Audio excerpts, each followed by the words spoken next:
اب جو اصل ہے، بچہ جیسے ہی بولنے کے قابل ہوا اسے سب سے پہلے لا الہ الا اللہ سکھایا۔ یہاں اب ماحول ایسا ہے کہ گانا بج رہا ہے اور بچے سے کہہ رہے ہیں ڈانس کر کے دکھا بیٹا، ڈانس کر کے دکھا۔ وہ بچہ گانے کی آواز پر تھرکتا ہے، ڈانس کرتا ہے، اور لوگ اس کو فخر میں دوسروں کو دکھاتے آؤ ہمارا بچہ دیکھو ڈانس کر رہا ہے۔ تمہیں معلوم نہیں اس بچے کے پیچھے پیچھے شیطان بھی رقص کرتا ہے۔ جیسے ہی کوئی ڈانس کرتا ہے، بزرگوں نے فرمایا شیطان اس کے ساتھ چمٹ کر کے اس کے جسم کے ساتھ ناچتا ہے، ڈانس کرتا ہے۔ تم اپنے بچوں کو شیطان کی گود میں ڈال کر ہنس رہے ہو، اور پھر پہلے جملے بچوں کو کیا سکھائے جاتے ہیں؟ اس کو گالی دے دے بیٹا، اس کو گالی دے دے۔ گالی اگر بچہ دے دیتا ہے تو ان کو لگتا ہے مصری کی ڈلی ہے۔ میرے عزیزو، اخلاق کی تباہی و بربادی ہم نے بچپن سے شروع کر دی۔ اسی لیے شیخ سعدی رضی اللہ تعالیٰ عنہ کی وہ بات مجھے یاد آتی ہے، زمین میں ادرک بو کر کے گنا آنے کی امید مت رکھنا۔ ہوتا ہے ایسے، زمین میں آپ نے ادرک بویا ہے اور امید کیا لگا کے بیٹھیں گے گنے کی فصل آ رہی ہے۔ ارے ادرک کی آئے گی، گنے کی نہیں آئے گی۔ بچے کو پورا ماڈرن کلچر میں شروع سے پالا اور جوان ہونے میں سوچتے ہیں یہ غلام حسین بننا چاہیے، غریب نواز کے اس کے اندر اخلاق آ جائیں۔ کہاں سے آئیں گے؟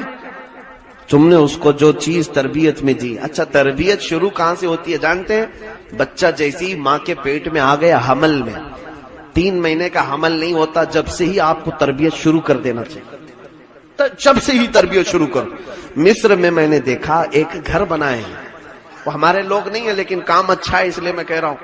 حاملہ عورتیں جتنی بھی ہیں شہر کی، وہ وہاں چلی جاتی ہیں، صبح سے شام تک وہ قرآن کی تلاوت چل رہی ہوتی ہے اس گھر میں، اور وہاں پر اولیاء کاملین اور جو ہماری امت کے اسلام کی بڑی بڑی خواتین، ان کی سیرتیں وہاں بیان ہو رہی ہوتی ہیں۔ دن پورا وہ حاملہ عورت وہاں گزار کر کے آتی ہے، 6 مہینے تک اس کے ساتھ یہ کرتے ہیں۔ کچھ اچھے گھروں والے چھٹی دیتے ہیں حاملہ عورت کو کہ جا اس کو دار المحامل یا دار الحبلہ ایسے کچھ نام ہے اس کا، کہ اس گھر پہ جاتی ہیں عورتیں۔ وہ ایک پورا بنایا ہوا ہے، ایک تنظیم نے بنا کر کے رکھا ہے ایسا گھر کہ حاملہ عورتیں یہاں آئیں، دن پورا گزارے، قرآن کی تلاوت سنیں، نعتیں سنیں اور سیرت اولیاء کی سنیں، شام میں چلی جائیں۔ کیوں؟ اس لیے کہ دیکھا گیا ہے کہ جس عورت کے پیٹ میں بچہ پل رہا ہے، وہ حمل کے دوران جو جو کرتی تھی وہ سب بچے کے اوپر اثر ہوتا ہے، سب بچے کے اوپر اثر ہوتا ہے۔ ہم نے سنا ہے تاریخ میں حضرت سیدنا غوث اعظم عبد القادر جیلانی رضی اللہ تعالیٰ عنہ، جب آپ کی ولادت ہوئی، آپ مدرسے کو آپ کو بھیجا گیا چھوٹی عمر میں، استاد نے قرآن شروع سے پڑھانا چاہا تو حضرت غوث پاک نے سبحان الذی اسری بعبدہ 15ویں پارے سے پڑھنا شروع کیا۔ استاد نے کہا میں شروع سے الف لام میم سے پڑھا رہا ہوں، تو غوث پاک نے فرمایا 15 پارے تو میں نے اپنی ماں کے پیٹ میں یاد کر لیے تھے، سن لیے تھے۔ یہ روایت حضرت بابا فرید الدین کے متعلق بھی سنائی جاتی ہے، لیکن یہ بات مجھے یہاں کہنا ہے، عرض کر رہا تھا کہ ہمارے ہاں بچوں کی تربیت حمل کے دوران سے شروع کرنی چاہیے۔ اب جو حاملہ عورتیں ہیں ہم ان سے کیا کیا کروا رہے ہیں؟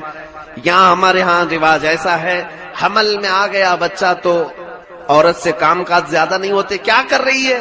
ٹی وی سیریل دیکھتے بیٹھی ہوئی، دن بھر ٹی وی دیکھ رہی ہے۔ اور جب بچے کی ولادت ہوگی تو بچہ کیسا آئے گا تمہارے گھر میں؟ جو تمہارے اخلاق تھے حمل کے دوران وہی بچے پر اثر ہوتے ہیں۔ مجھے معلوم ہے کہ میرے خود کے گھر کی بات میں بتا رہا ہوں، حمل میں آتے ہی ہم نے خود یہ پابندی لگائی اپنی عورتوں کو کہ 9 مہینے تک 9 ختم قرآن ہو جانے چاہیے۔ حمل کے دوران اگر 9 مہینے تمہارا حمل ہے، ہر مہینے 1 ختم قرآن پورا ہونا چاہیے، تاکہ 9ویں مہینے میں 9 ختم قرآن کے بعد جو بچہ آئے گا انشاءاللہ العزیز اللہ تعالیٰ اسے صالحین میں پیدا کرے گا۔ کہہ رہا ہوں آلریڈی یہودی یہ کر رہے ہیں اسرائیل میں۔ افسوس ہے کہ ہمارے اسلام میں یہ سب چیزیں ہیں۔ میں نے اسرائیل کی ایک رپورٹ پڑھی جس میں ان کے ہاں جیسے ہی عورت حمل والی ہوتی ہے اس عورت کو وہ لوگ ہائی کلاس کے کھانے کھلاتے ہیں، حساب میتھس وغیرہ سب سکھاتے ہیں، اس کا ذہنی کام کرواتے ہیں، اس سے لین دین کی باتیں کرواتے ہیں۔ ہم نے پوچھا اتنے سارے ایکٹیویٹیز اس عورت کو، کہا اس عورت کی تربیت نہیں ہو رہی ہے، اس کے پیٹ میں جو بچہ ہے اس کی تربیت ہو رہی ہے، مکمل اس کی ایسی سیکورٹی کے ساتھ۔ اس کے بعد پھر جو یہودی بچہ پیدا ہوتا ہے وہ اعلیٰ دماغ لے کر کے آتا ہے میتھمیٹکس میں، اور سب سے بڑی دنیا کا فتنہ آج یہی یہودی بنے ہوئے ہیں۔ اسلام نے یہ تربیت کا ہمیں انداز سکھایا ہے کہ اپنے بچوں کی تربیت ایسے کریں آپ۔ آج غیروں نے اٹھا لیا اس کو اور ہم اپنے عورتوں کو ایسی آوارہ چھوڑ دیا۔ اب سنیے، میں بات جلدی جلدی کرتے ہوئے گزروں۔ اللہ کے حبیب صلی اللہ علیہ وسلم کی حدیث پاک کہ 3 چیزیں حضور نے فرمائی، تینوں یاد رکھ لیں آپ۔ فرماتے ہیں لاعبوا سبعا ادبوا سبعا صاحبوا سبعا۔ 7 سال میں الگ الگ سٹیپ بائی سٹیپ بچوں کی تربیت کرنے کا انداز سکھایا ہے۔ پہلے 7 سال الگ، دوسرے 7 سال الگ، تیسرے 7 سال الگ، کل کتنے ہوئے؟ 21 سال۔ 21 سال تک یہ ماں باپ کی ذمہ داری ہے اپنے بچوں کو سنبھالنے کی۔ پہلے 7 سال کیا کرو ان کے ساتھ؟ حضور فرماتے ہیں لاعبوا سبعا، ان کے ساتھ کھیل کود کرو بس۔ شروع کے جو 7 سال ہیں بچے کے، ان کے ساتھ ان کو کھیلنے دو، ان کو جتنا ہے وہ پورے طور پر اپنی ورزش کرنے دو۔ یہ اچھل کود کر رہے ہیں، حتیٰ کہ مسجدوں میں جو بچے آتے حضور صلی اللہ علیہ وسلم نے ان کو بھی منع نہیں کیا۔ جو چھوٹے بچے آتے تھے نہیں منع کیا ہے، ہم اپنی صفوں سے نکال کر کے باہر پھینک دیتے ہیں، بچے ادھر چلے جاؤ، تاکہ یہ پوری گینگ بنا کر کے شور مچاتے تھے۔ ہر باپ اپنی صف کے کنارے میں ان کو لے کر کھڑا رہے۔ اعلیٰ حضرت اللہ تعالیٰ عنہ نے لکھا ہے فتاوی رضویہ شریف میں کہ 8 سال کا 7 سال کا بچہ جو ہوش و حواس رکھتا ہے، تمیز رکھتا ہے، اس بچے کو پہلی صف سے بھی نہ نکالا جائے۔ جو تمیز رکھتا ہے، ابھی بالغ نہیں ہوا لیکن اگر وہ صف میں آ گیا ہے تو اس کو سائیڈ میں کنارے میں آپ رکھیں۔ اس کی وجہ یہ ہے کہ ابھی اس کے اندر ساری چیزیں ٹرانسفر ہو رہی ہیں، وہ اپنے بڑوں کو دیکھے گا وہی چیز سیکھے گا۔ اور پیچھے ڈال دیتے ہیں ہم، بچوں سے بچے سیکھ رہے ہیں ہمارے، بچوں سے بچے کیا سیکھیں گے؟ ہاں، بچے چچوں سے سیکھتے ہیں۔ خیر، اب یہاں پر دیکھیں 7 سال حضور نے فرمایا کھیلو ان کے ساتھ۔ ہم تو 3 سال پہ ہی لے جا کے اسکول میں ڈال دیے ان کو۔ آج تو رواج یہی ہے نا، پری نرسری، پلے گراؤنڈ، کیا کیا بنا دیا ہے۔ 3 سال کا بچہ ادھر دودھ چھوڑا ادھر اسکول میں چلا گیا، اور اس پر بوجھ ڈال کر کے ہم پڑھا رہے ہیں۔ جبکہ مجھے معلوم ہے گورنمنٹ کا بھی قانون کیا ہے جانتے ہیں آپ؟ انڈین گورنمنٹ کا لا بھی یہ ہے 6 سال سے پہلے بچے کو نہ پڑھایا جائے۔ 6 سال سے پہلے کی جتنی اسکولیں ہیں آپ جا کر کے معلوم کر لینا۔ یہ جو یو کے جی، ایل کے جی آپ کے یہاں کیا چلتا ہے؟ یہی چلتا ہے، پری نرسری، نرسری، ایل کے جی، یو کے جی چلتا ہے۔ یہ سب اللیگل ہے، پوچھ لینا آپ، کسی کا پرمیشن نہیں ہوتا۔ ہم خود اسکول چلا رہے ہیں، میں خود ہمارے یہاں اسکول چل رہی ہے پری نرسری وغیرہ کی، اس کا پرمیشن ہی نہیں ہوتا ہے، کیونکہ قانونی اعتبار سے فرسٹ اسٹینڈرڈ سے ہی اسکول ہوتی ہے۔ اب پرانے لوگ پوچھیں یہ لوگ کون سی پری نرسری پڑھ کے آئے ہوئے؟ پہلی جماعت سے ہی تو پڑھتے تھے۔ بہرحال یہ یہاں سے چیزیں اب الگ ہو گئی۔ اب پتہ نہیں، مجھے لگتا ہے اگلے زمانے میں اب ایک اسکول ایسی آئے گی جو ہاسپٹل میں ہی آ کر کے کھڑے ہو جائیں گے، بچہ پیدا ہوا دے دو ہمیں، ہم ہی پالیں گے۔ سب ماں باپ اپنا بوجھ اتارنے کے لیے بچوں کو وہاں ڈال رہے ہیں۔ بہرحال پھر بھی اگر آپ رواج ایسا بن گیا ہے 3 سال میں اسکول میں بھیجنا پڑتا ہے تو بھیجیں، لیکن ساتھ میں اس کو زیادہ کھیل کود کی آزادی دیں، اس کے اوپر بوجھ نہ ڈالیں کسی بھی چیز کا۔ اب دوسرا نظام میرے آقا کا سنی، اللہ کے حبیب صلی اللہ علیہ وسلم فرماتے ادبوا سبعا۔ اب 7 سال سے لے کر کے 14 سال کی عمر تک خوب ادب سکھاؤ، اس کو ادب سکھاؤ، ہاتھ پکڑ کر کے لے جاؤ، نماز پڑھنا سکھاؤ، وضو کرنا سکھاؤ، بڑوں کے اخلاق، تمیز، ساری چیزیں 7 سال سے لے کر 14 سال کی عمر تک جتنا ادب ہو سکتا ہے سکھاؤ۔ مارنے کی بھی عمر یہی ہے، بچوں کو سختی بھی اگر کر سکتے ہو 7 سال سے لے کر صرف 14 سال تک بس۔ اور ہم ان عمر میں بچوں کے ساتھ کیا کر رہے ہیں؟ بچہ جب 3 سال سے اسکول جانے لگا تو جب 7 سال کا ہو گیا تو پابندی کر رہا ہے، تو ہم ٹینشن فری ہو گئے. سوچ لیا اب تو بچہ سیدھے راستے پر چل رہا ہے.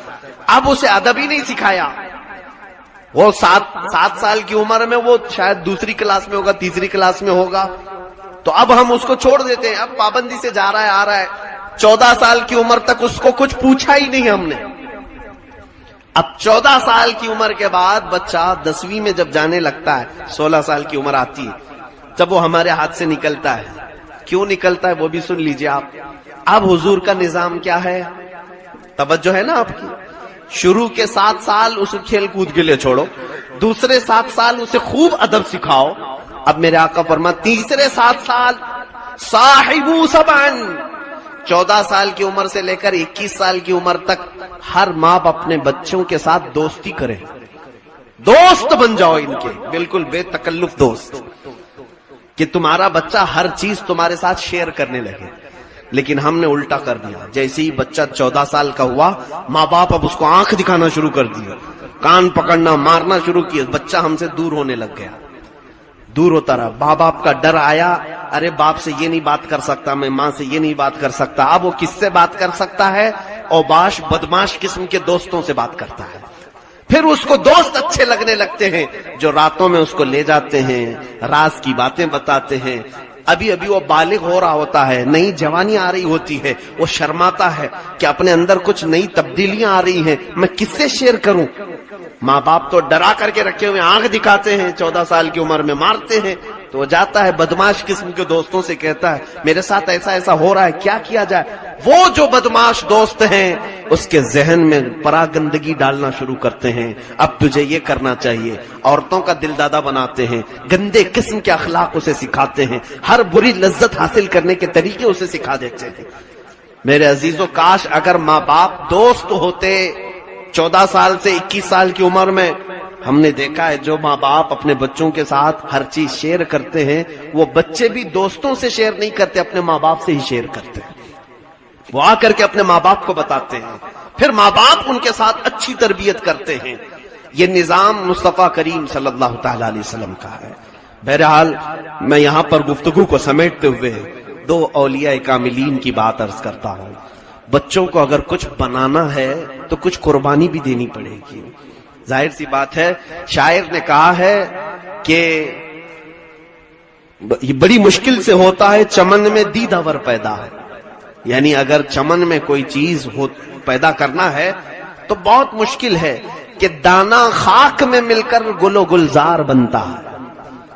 ایک بیج لے لو آپ گلاب کا, ہتھیلی میں رکھو اس کو اور کہو گلاب ہو جائے, گلاب ہو جائے, گلاب ہو جائے. ہوگا گلاب؟ نہیں. اس بیج کو لے جاؤ کیچڑ میں ڈالو, اس کو کیچڑ میں ڈال دیا, زمین میں مٹی میں ڈال دیا, دوسرے ہی دن دیکھے پودا اگایا. پھر تھوڑے دن کے بعد دیکھا اس میں پھول بھی کھلایا. اگر کوئی یہ سوچے یہ میرا بیج ہے, میں نے 50 روپے کا خریدا, اس کو میں مٹی میں نہیں ڈالوں گا, تو پھر تو وہ ہتھیلی پر ہی رہ جائے گا, گلاب کبھی نہیں بنے گا. تم اگر اپنے بچوں کو یہ چاہتے ہو میں ہتھیلی میں ہی لے کر کے چلوں گا, اسے کوئی مصیبت نہیں آنا چاہیے, تو وہ بیج کا بیج ہی رہ جائے گا, گلاب کبھی نہیں بنے گا. اس کو سختیوں کا اور مصیبتوں کا ہنر سکھانا پڑے گا. جانتے ہیں آپ, ایک کوا بھی اپنے بچے کو گھونسلے سے اڑنا سکھاتا ہے تو یہ نہیں ہے کہ اس کے نیچے اپنے چونچ کو رکھ کر کے اٹھاتا ہے کوا اور اپنے گھونسلے سے چونچ سے اٹھا کر باہر پھینک دیتا ہے. کوی اپنے بچے کو, چھوٹے سے بچے کو اٹھا کر باہر پھینکتی ہے, بچہ نیچے گرتا ہے, تھوڑی دیر کے بعد وہ کوی خود بھی نیچے آتی ہے اور اسے چونچ سے دھکا مارتی, دھیرے دھیرے اوپر چلاتا ہے, چلاتے چلاتے اڑنا سیکھ جاتا ہے. آپ سائیکل چلانا سکھاتے تو ہیں بچوں کو, ان کو مصیبتوں میں آنا سکھائیں. ہم کیا سوچتے ہیں, بچہ آج بریانی مانگا, بریانی بناؤ. آج چکن مانگ رہا ہے, چکن بناؤ. مٹن مانگ رہا ہے میرا بچہ, مٹن بناؤ. ان کو کبھی پوہے بھی تو کھلاؤ. ان کو یہ بھی بتاؤ کہ میرے آقا صلی اللہ علیہ وسلم 3 دن تک فاقہ کرتے تھے. ان کو کبھی ہفتے میں 1 دن روزہ رکھنا تو سکھاؤ, پتا تو چلے کہ غریبوں کی بھوک کیا ہوتی ہے. یہ سب تربیت ہم اپنے بچوں کے ساتھ نہیں کر رہے آج. ان کو سٹرگل کرنا سکھاؤ, مشقتوں میں آنا ان کو سکھاؤ, ماں باپ سے دور رہنے کی تمیز بھی انہیں سکھاؤ کہ بیٹا میں آج تیرے ساتھ ہوں, کل اگر میں نہیں رہوں گا تو کیسے کرے گا؟ اس لیے انہیں لے جا کر کے 2 دن 3 دن کسی اور جگہ پر رکھو، اپنے بل بوتے انہیں کچھ کرنے کا سکھاؤ۔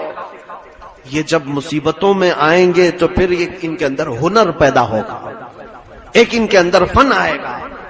آپ دیکھیں سرکار غوث پاک رضی اللہ تعالیٰ عنہ کی والدہ ماجدہ، اللہ اکبر، یہ بیان کرتے میری آنکھیں بھیگ جاتی ہیں۔ میں نے اس کو کئی مرتبہ بیان کیا، توجہ سے سن لیں۔ ہم غوث پاک کی کرامتیں بہت بیان کرتے ہیں نا، ان کے نیاز فاتحہ 11ویں اسی میں لگ گئے، لیکن دیکھیں ان کی ماں، غوث پاک اپنی ماں کے اکلوتے بیٹے تھے، ماں بیوہ تھی، ان کے شوہر کا انتقال ہو چکا تھا۔ غوث پاک رضی اللہ تعالیٰ عنہ کے والد گرامی بہت جلدی انتقال کر گئے تھے۔ سیدنا غوث پاک عبد القادر جیلانی رضی اللہ تعالیٰ عنہ کی عمر ابھی بچپن کی ہے، تبھی ماں نے اپنے سے دور کر دیا، کہا بیٹا جاؤ بغداد پڑھنے کے لیے۔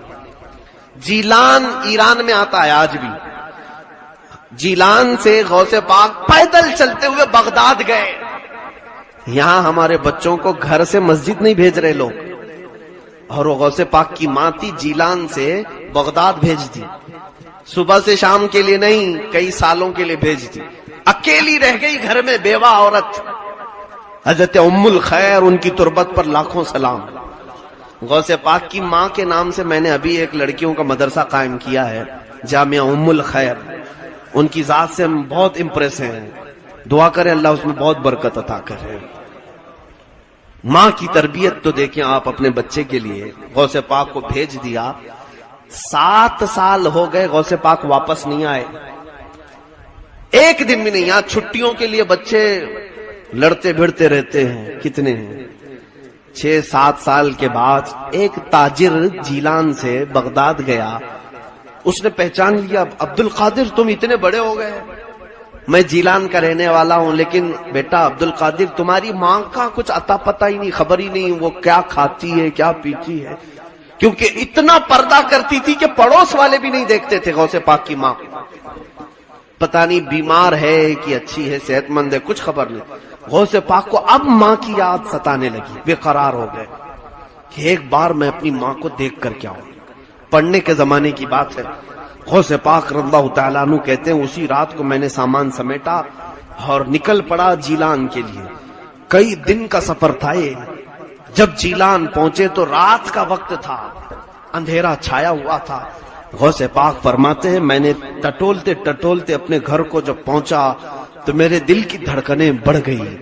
جو 7 سال کے بعد اپنے وطن میں آیا ہو، اس کو اپنے گاؤں میں پہنچنے کی خوشی کتنی ہوتی ہے۔ وہ اپنے گھر کو آئے، کہا ابھی دروازہ کھٹکھٹاؤں گا، ماں گلے سے لگائے گی، تھوڑی دیر محبت سے ماں کے ساتھ بیٹھوں گا، کتنے حسین لمحات ہوں گے۔ غوث پاک یہ دل میں خیالات لیے آئے اور دروازے کو دستک دیا، اندر سے آواز آئی، کون؟ ماں کی آواز تھی۔ غوث پاک نے کہا ماں تمہارا بیٹا عبد القادر آ گیا ہے، تمہارا بیٹا عبد القادر آ گیا ہے۔ ماں جلدی سے دروازے تک آئی، لیکن یہ کہا کون سا عبد القادر؟ ایک ہی تو عبد القادر تھا نا۔ ماں اندر سے پوچھتی ہے کون سا عبد القادر؟ غوث پاک نے کہا ماں تمہارا بیٹا عبد القادر۔ ماں نے کہا بیٹا یہ بتا تعلیم مکمل کر کے آیا ہے یا آدھی چھوڑ کے آیا؟ دروازہ کھولا نہیں ابھی، اندر سے ہی پوچھ رہی ہے تعلیم پوری ہو گئی یا ادھوری چھوڑ کر کے آئے ہو؟ غوث پاک نے فرمایا ماں ابھی اور 2 سال باقی ہیں۔ کہا پھر کیوں آئے؟ کہا تمہاری یاد بہت ستا رہی تھی، سوچا ایک آدھ دن ملاقات کر کے پھر واپس چلا جاؤں گا۔ اے ماں کل ہی میں بغداد کے لیے نکل جاؤں گا، بس تم سے مل کر کے جانا چاہتا ہوں۔ ماں نے کہا بیٹا عبد القادر الٹے قدم واپس جاؤ، تمہاری اور ہماری ملاقات انشاءاللہ قیامت کے دن ہوگی۔ دروازہ نہیں کھلا، غوث پاک راتوں رات دروازے سے پلٹ کر چلے آئے، بغداد پہنچے، ماں کو گھر پہنچ کر کے بھی دیکھا نہیں۔ اس ماں کا کلیجہ کیسا تھا جو اپنے اکلوتے کے لیے دروازہ نہیں کھولا، صرف اس لیے کہ میری محبت غالب آ گئی تو کہیں اس کی تعلیم پر اثر نہ پڑ جائے، کہیں اس کے علم پر اثر نہ پڑ جائے۔ دروازہ نہیں کھولا، واپس چلے آئے غوث پاک۔ فرماتے میں پڑھنے میں پھر مصروف ہو گیا، 1 سال ابھی گزرا نہیں تھا کہ ایک تاجر آیا جیلان سے، تجارت کرنے والا، آ کر کے اس نے کہا عبد القادر تم ہی ہو؟ کہا ہاں۔ کہا 1 مہینہ ہو گیا تمہاری ماں کا انتقال ہو چکا ہے. ہم لوگ جنازہ کفن دفن کر چکے تھے. غوث پاک رضی اللہ تعالیٰ عنہ روتے رہ گئے. ان کی ماں نے جو کہا تھا بیٹا جاؤ تمہاری اور ہماری ملاقات قیامت میں ہوگی، غوث پاک کی ماں نہیں ملاقات کی. آج ہم اپنے بچوں کو یہ سوچتے ہیں ہتھیلی پر رکھ کر کے انہیں ڈاکٹر بنائیں، انجینئر بنائیں، ان کو فلاں بنائیں. ان کو جب تک آپ سٹرگل کرنا نہیں سکھائیں گے یہ کچھ نہیں بن سکتے. آرام طبیعت میں رہنا ان کو سکھا، جو مانگا دلا دیا، گاڑی دلایا، موبائل دلایا، سب چیزیں. پھر آپ چاہتے ہیں کہ ہیرا بن جائے. حضرت بایزید بستامی کی ماں نے بھی ایسی کیا تھا. وہ بھی اکلوتے بیٹے تھے. بایزید بستامی کی ماں استاد کے پاس لا کر کے دی، کہا کہ اس کو پڑھائیا، لیکن ایسا ہی کہ بچہ میرے بغیر سوتا نہیں ہے، کیا کروں، میرا اکلوتا بیٹا ہے سوتا نہیں. استاد نے کہا وہ میں نپٹ لوں گا، تم جاؤ گھر. وہ لے کر کے پڑھانے لگے. بایزید بستامی دوسرے ہی دن سے شروع کر دیے، ماں ماں ماں. بچہ اکلوتا بچہ اپنی ماں کو. استاد نے سختی سے رکھا کہ نہیں. یہاں تک کہ 10 دن گزر گئے. کہا ایک بار مجھے جانے دو، اب میں بھاگوں گا نہیں مدرسے سے، مجھے صرف شام میں جانے دو اور صبح واپس میں پھر مدرسے آؤں گا. استاد نے ٹالنے کے لیے کیا کیا معلوم ہے؟ روزانہ وہ آدھا صفحہ سبق سناتے تھے یا 1 صفحہ. کہا 4 صفحے سبق سنائے گا تو چھٹی دوں گا. استاد کو معلوم تھا کہ 4 صفحے سنانے میں اس کو تو ٹائم لگ جائے گا، ٹل جائے گا معاملہ. لیکن جس کی ہاں طلب بڑھ جاتی ہے تو وہ ہر مشکل کر لیتا حل. بایزید بستامی کہتے ہیں صبح سے دوپہر تک، دوپہر سے شام تک بیٹھا، 4 صفحے پورے یاد ہو گئے قرآن پاک کے.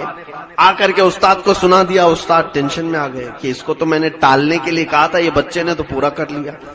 اب وعدے کے مطابق کہا لیکن ٹھیک ہے جاؤ، چھٹی دے رہا ہوں، صبح تک حاضر ہو جانا. شام میں اچھلتے کودتے اپنے گھر گئے. بایزید بستامی اپنے دروازے کو دستک دیتے ہیں. ان کی ماں پوچھتی ہے کون؟ کہا بایزید. کہا میں نہیں پہچانتی کسی بایزید کو. اندر سے ماں کہہ رہی ہے میں نہیں پہچانتی کسی بایزید کو. کہا ماں میں تمہارا بیٹا یہ بایزید. ماں نے اندر سے کہا میرے پاس ایک ہی بیٹا تھا بایزید، میں نے وہ اللہ کے ہاتھ میں بیچ دیا، میں نے وہ اللہ کے لیے دے دیا، میرے پاس اب کوئی بایزید نہیں ہے. حضرت بایزید بھی واپس الٹے قدم آ گئے. یہ ہے ہمارے اولیاء کاملین کی مائیں جو تربیت ان پر کی تھی. عزیزان گرامی، ویسے بات کرنے کے لیے بہت لمبی طویل گفتگو چلی جائے گی. محفل کا یہ جو سناٹا ہے جو آپ توجہ سے سن رہے ہیں، مجھے اس بات کا احساس ہے کہ آپ بریلی شہر میں ہیں. میں بچوں سے گزارش کروں گا، اے نونہالو، اگلا جو زمانہ آ رہا ہے تم سے جو ننھے بچے ہیں وہ تمہارے اخلاق دیکھ کر کے سیکھیں گے. آج تم جو بے حیا بن جاؤ گے تو پھر ان بچوں کے کردار میں جو بگاڑ آئے گی، یاد رکھنا قیامت کے دن تمہاری بھی پکڑ ہوگی. اللہ کے حبیب صلی اللہ علیہ وسلم اگر سوال کریں کہ تو میری امت میں سے تھا اور تو نے میری امت کے کتنے بچوں کا آوارہ کیا، کتنے بچوں کو بگاڑا، کیا جواب دو گے؟ حضور کی امت کی اصلاح کی سوچو، ہر بچے کی تربیت کی سوچو. آپ یہ سوچو کہ ہمارے آس پاس کوئی خراب ماحول نہ آنے پائے. میں نے سنا ہے اب نوجوان نسل بالکل ماڈرن کلچر کو پسند کر رہی ہے.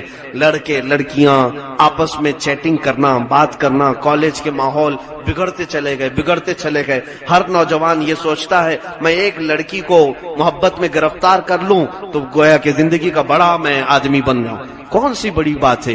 ایک عورت جو اللہ نے تیرے لیے پہلے سے رکھا ہے، اگر تم کسی لڑکی کو اپنی محبت میں فدا کر سکتے ہو، یہ کام تو کتا بھی کرتا ہے کسی کتیا کے ساتھ. جانوروں کو بھی اللہ تعالیٰ نے فطرت دے رکھی ہے. ہر جانور مذکر ہے، مؤنث ہے.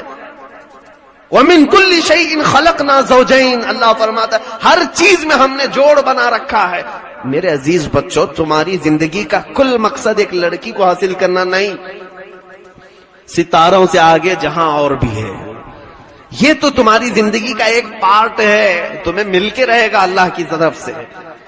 عورت تمہاری زندگی میں آ کر کے رہے گی انشاءاللہ، لیکن تم اپنا پوری انرجی اس کے پیچھے خرچہ کر رہے ہو. کاش تم اللہ اور اس کے رسول کے اس دین کے لیے تھوڑا وقت قربان کرتے. اللہ تمہیں وہ مقام عطا کرتا کہ جنت کی حوریں تمہارے آنے کا انتظار کر رہی ہوتی. تم دنیا کی عورتوں کے لیے پتہ نہیں اپنے آپ کو بدل لی ہے، اور جنت کی حوریں تمہارا انتظار کر رہی ہیں اگر تم ابا اخلاق نوجوان بن جاؤ. میں کہتا ہوں ہر امت مصطفیٰ کے غیور نوجوان، تم میں سے آج ہی سے اصلاح شروع کر لو، اصلاح شروع کر لو۔ میں کوئی بھی شریعت کے خلاف قدم نہیں اٹھاؤں گا، ایسا کوئی قدم نہیں اٹھاؤں گا جس سے میرے نبی کی ذات پر انگلی اٹھائے کوئی اور میرے امام احمد رضا پر کوئی انگلی اٹھائے۔ مجھے بڑا قلق ہے، دکھ ہے اور تکلیف ہے اس بات کی کہ جب کوئی یہ کہے کہ بریلی کے آس پاس کے لوگ، بریلی شہر کے لوگ نوجوان گندگیوں میں پڑ گئے، یہاں کی لڑکیاں بگڑ گئیں، لڑکے بگڑ گئے، دل میں اب درد ہوتا ہے۔ یاد رکھنا پھر مار پڑے گی اولیاء کاملین کی۔ اعلی حضرت کا جلال تھا، اگر وہ مار پڑ گئی تو کئی نسلیں برباد ہو جائیں گی، تباہ ہو جائیں گی۔ اس لیے اپنے آپ کو سنبھالو اور پھر جو کرنا ہے وہ سیکھو۔ انشاءاللہ العزیز پھر کبھی ملاقات ہوگی، میں نوجوانوں سے ضرور گفتگو کروں گا کہ اس فتنے کے ماحول میں آپ کو کرنا کیا ہے۔ اصلاح کے کام کے لیے شروع ہو جاؤ، کالجوں میں جاؤ، ان کو دعوت دو کہ تم اخلاق رسول کو اپنا لو، تم خیر امت ہو، تم پوری دنیا کے امام بنا کر کے پیدا کیے گئے ہو، پوری دنیا تمہیں دیکھ کر کے صحیح ہو جائے۔ مجھے یاد ہے افغانستان میں ایک لڑکا ایسا جس نے ایک انگریز عورت کی عزت بچائی تھی۔ وہ رپورٹر تھی، افغانستان کی جنگوں کے حالات میں رپورٹنگ کرتی تھی، امریکہ کی عورت۔ 4 فوجی جو اس کے ہی ملک کے تھے یا نیٹو افواج جو یورپین کنٹریز کے تھے، وہ فوجیوں نے اس عورت کو اکیلے میں پا کر شام میں زنا کرنے کا ارادہ کر لیا۔ 1-2 نوجوان تھے، وہ مسجد کی طرف جا رہے تھے، انہوں نے دیکھا وہ فوجیوں سے اس عورت کو چھڑا لیا، لے جا کر کے ایک کمرے میں رکھ دیا۔ وہ عورت کہتی ہے مجھے مسلمانوں سے بہت نفرت تھی، لیکن جب یہ نوجوان مجھے پکڑ لیے تو میں اور ڈرنے لگی، فوجی تو پتہ نہیں میرے ساتھ زنا کرتے، اب یہ تو قتل ہی کر دیں گے، مرڈر کر دیں گے۔ لیکن وہ عورت کہتی ہے ان میں سے یہ نوجوان ایک بار بھی میرے چہرے کی طرف نہیں دیکھا، اس نے مجھے کمرے میں رکھا، دروازہ کھولتا تھا، رات کو کھانا دے دیتا، کپڑے دیا، میرے کپڑے پھٹ گئے تھے۔ دوسرے دن یہ امریکہ کی ایمبیسی میں جا کر کے اس نے اطلاع دی کہ تمہارے ملک کی ایک عورت ہمارے پاس حفاظت سے ہے۔